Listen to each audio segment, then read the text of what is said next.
All right, good morning, ladies. If you're listening to this in the morning, if not, good afternoon, good evening.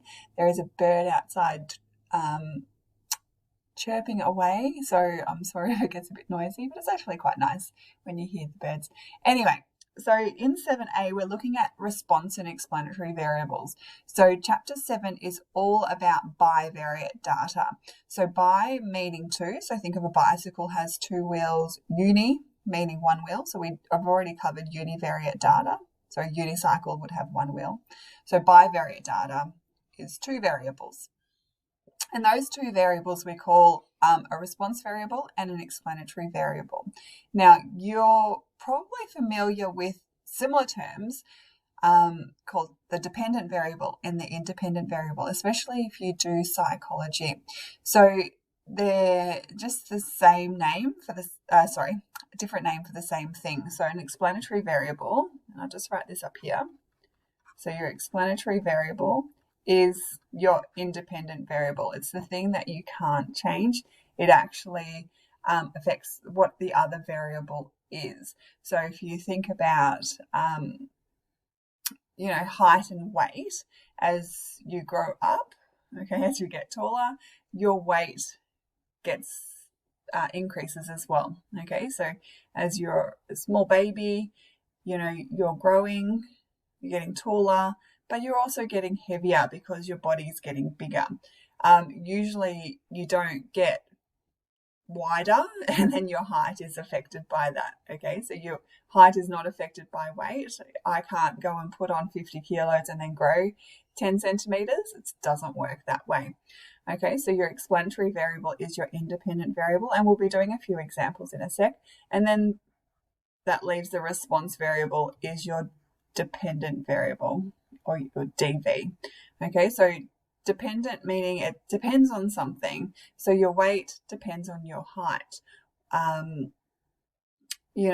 much food I consume depends on the time of day.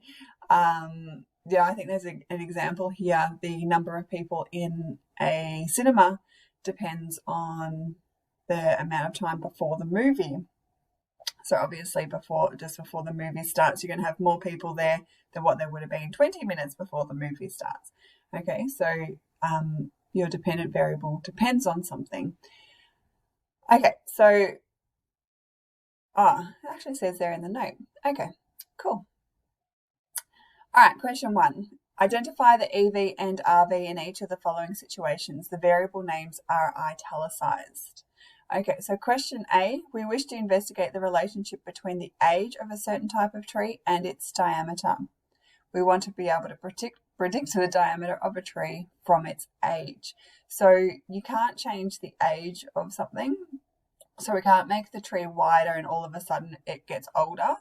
So your age, actually I might do them in two different colors. So let's do in orange is your I was going to say your IV.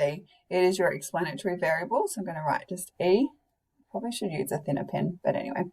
And then your diameter, which is over here, is your response variable. So the tree gets wider, the older the tree gets.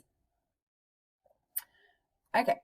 A study is to be made of the relationship between weight loss and the number of weeks a person is on a diet. Okay, so weight loss and the weeks a person is on a diet. So time is usually independent because you can't, lose 10 kilos and then all of a sudden, a month, then a month, you go in time, go forward in time, whatever, you time travel. Doesn't make sense. So the longer you're on a diet, probably the more weight you lose. So weeks is your explanatory variable. I feel like I didn't really explain that too well. And weight loss is your response variable. So the longer we stay on the diet, the more weight we're going to lose. And I just noticed my R and my E don't really look like R and E.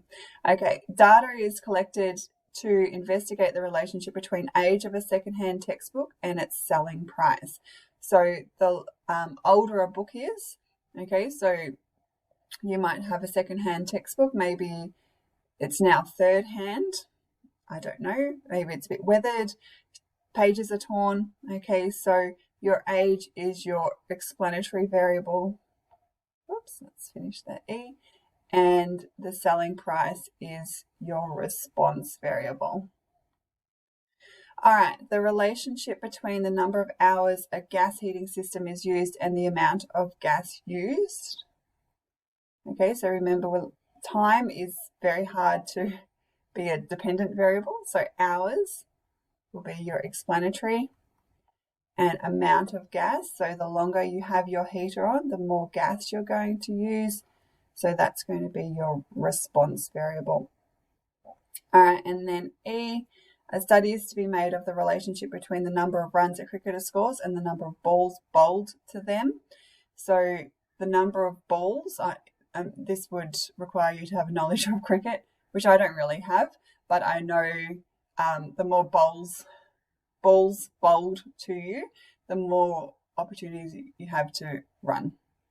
Okay, so balls bowled is your explanatory variable, and number of runs is your response variable. And I think it only goes to E, but let's just check. Okay, so when we do a scatter plot, your explanatory variable, so I might just write this down to end the video.